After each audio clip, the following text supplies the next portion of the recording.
السلام عليكم ورحمة الله وبركاته. إن الحمد لله نحمده ونستعينه ونستغفره ونعوذ بالله من شرور أنفسنا ومن سيئات أعمالنا. من يهده الله فلا مضل له ومن يضلل فلا هادي له. أشهد أن لا إله إلا الله وحده لا شريك له، وأشهد أن محمدًا عبده ورسوله. يا أيها الذين آمنوا اتقوا الله حق تقاته ولا تموتن إلا وأنتم مسلمون. يا أيها الناس اتقوا ربكم الذي خلقكم من نفس واحدة وخلق منها زوجها وبث منهما رجالا كثيرا ونساء، واتقوا الله الذي تساءلون به والأرحام إن الله كان عليكم رقيبا.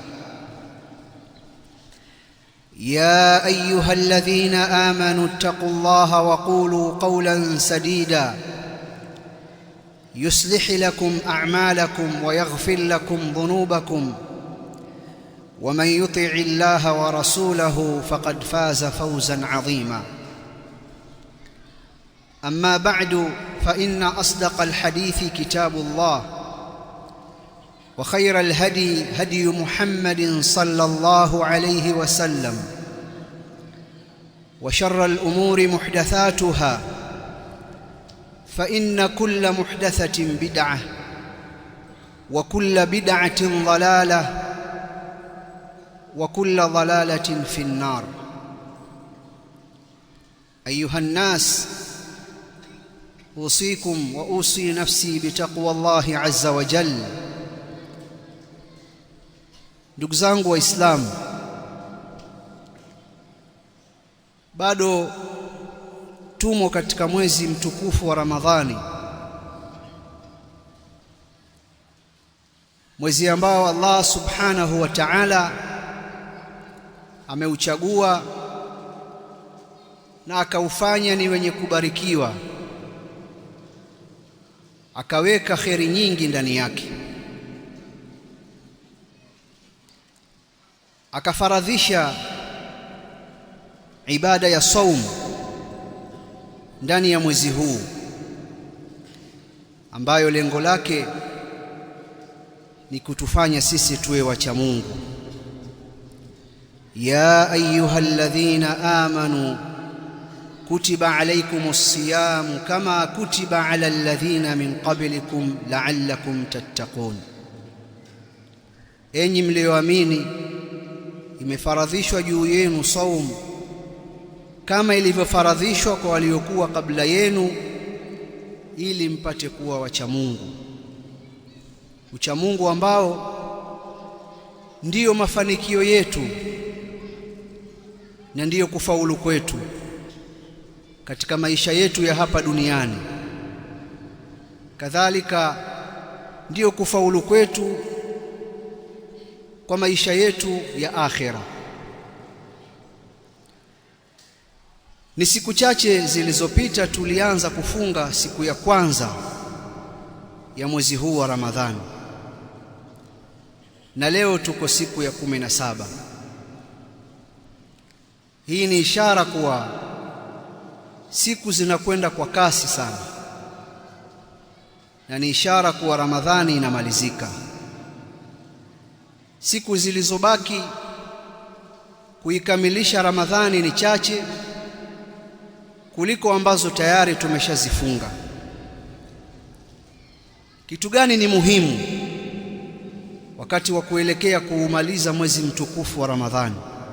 Ni muhimu kwa kila Muislamu kufahamu kuwa Allah subhanahu wa ta'ala amejaalia kheri nyingi za mwezi wa Ramadhani mwisho wa Ramadhani, katika kile kipindi ambacho sisi tumeanza kulegeza kamba, tumechoka, tumeanza kupunguza baadhi ya ibada ambazo tulijitahidi kuzifanya mwanzo wa Ramadhani.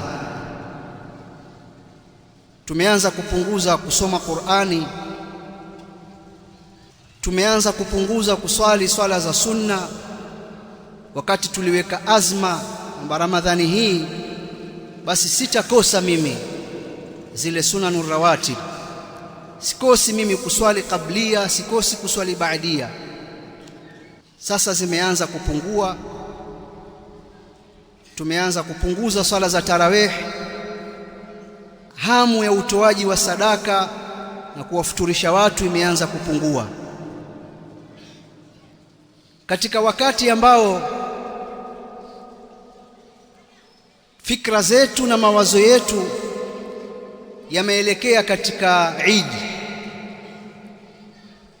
kwamba Eid inakuja, Eid ina maandalizi, chakula chake itakuwaje, tutamualika nani, tutakwenda wapi, katika wakati ambapo tunawaza maandalizi ya watoto wetu kwa ajili ya sikukuu, kuwatafutia nguo. Kwa hiyo tukaingia duka moja na kutoka duka jingine tukitafuta mahitaji yao katika wakati huu ambao tumepunguza ibada.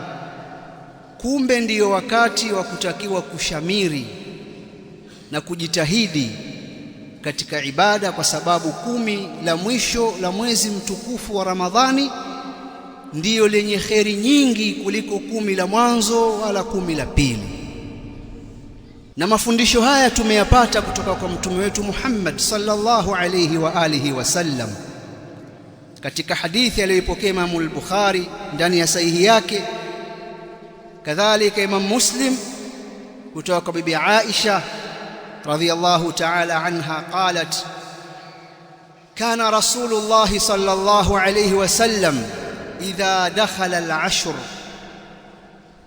ahya layla wa ayqadha ahla wa jadda wa shadda mizara. Anasema bibi Aisha, Mtume sallallahu alayhi wasallam alikuwa linapoingia 10 la mwisho la mwezi mtukufu wa Ramadhani alikuwa akikesha katika wakati wa usiku, kadhalika akiwaamsha ahli zake na watu wa nyumbani kwake washiriki pamoja naye katika ibada, na alikuwa akijitahidi, akijipinda katika ibada. Kadhalika alikuwa Mtume sallallahu alayhi wasallam akijifunga vizuri mizari yake, nguo yake ya chini, fumbo hili. Al-Imam an-Nawawi rahimahullahu ta'ala katika sharhi ya Muslim anasema, wa ma'na shadda al-mi'zar al-i'tizalu 'ani an-nisaa, wa qila huwa kinayatun 'ani al-jiddi wal-ijtihadi fi al-ibada. Na maana ya kukaza mizar vizuri, kama mtu akisema anajifunga kibwebwe, maana yake ni kujiepusha na wanawake, akijitenga nao katika 10 hili la mwisho. Na imesemwa pia ni fumbo hili la jitihada alizokuwa nazo Mtume sallallahu alayhi wa alihi wasallam katika ibada. Kwa hiyo katika hadithi hii bibi Aisha anatuambia katika alikuwa akiyafanya Mtume, alikuwa akikesha usiku, akiwaamsha familia yake na akifanya jitihada katika ibada. Moja katika mambo makubwa ya msingi sana ambayo alikuwa akiyatafuta Mtume katika hili 10 la mwisho ni ule usiku wa Lailatul Qadr ambao ni khairun min 1000 shahr. Usiku wa Lailatul Qadr ambao ni bora kuliko miezi 1000. Mtu akiwafikishwa katika ibada katika usiku huo, basi ni bora kuliko ibada miezi 1000 nje ya usiku wa Lailatul Qadr. Kheri iliyoje kwetu sisi kwa umma huu wa Mtume Muhammad sallallahu alayhi wasallam. Kweli umri wetu sisi ni mfupi ukilinganisha na watu waliopita kabla yetu, walikuwa wakiishi miaka mingi sana, lakini sisi tumepewa fursa hizi, na huenda kwa fursa hizi tukawa tuko wengi peponi, kama alivyosema Mtume Muhammad sallallahu alayhi wa alihi wasallam, wa inni la arju an takunu nisfa ahli aljanna, mimi nataraji nyinyi watu wangu mtakuwa ni nusu ya watu wa peponi. Fursa kama hizi sasa, katika miaka yako 10 20 ukazipata Lailatul Qadri 10 20, uko wapi? Ubora wa Lailatul Qadr mnaufahamu nyinyi, kwa sababu Qur'ani imeueleza na Mtume Muhammad sallallahu alayhi wasallam katika hadithi amesema, na mmesikia sana, inna anzalnahu fi lailatul qadr wama adraka ma lailatul qadr, lailatul qadr khairun min alf shahr. Na aya nyingine katika Qur'an, inna anzalnahu fi lailatin mubaraka. Jambo la msingi ni Mtume sallallahu alayhi wa alihi wasallam ametuambia katika hadithi ambao ni muttafaqun alayhi, taharrau lailatul qadr fi al-ashr al-awakhir min ramadhana, utafuteni usiku wa lailatul qadr katika 10 la mwisho la mwezi mtukufu wa Ramadhan. aqulu ma tasma'un wa billahi at-tawfiq.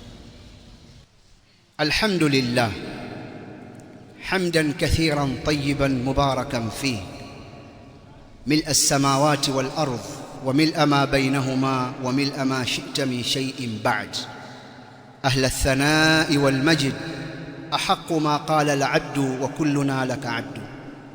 اللهم لا مانع لما أعطيت ولا معطي لما منعت ولا ينفع ذا الجد منك الجد. والصلاة والسلام على أشرف الأنبياء وإمام المرسلين نبينا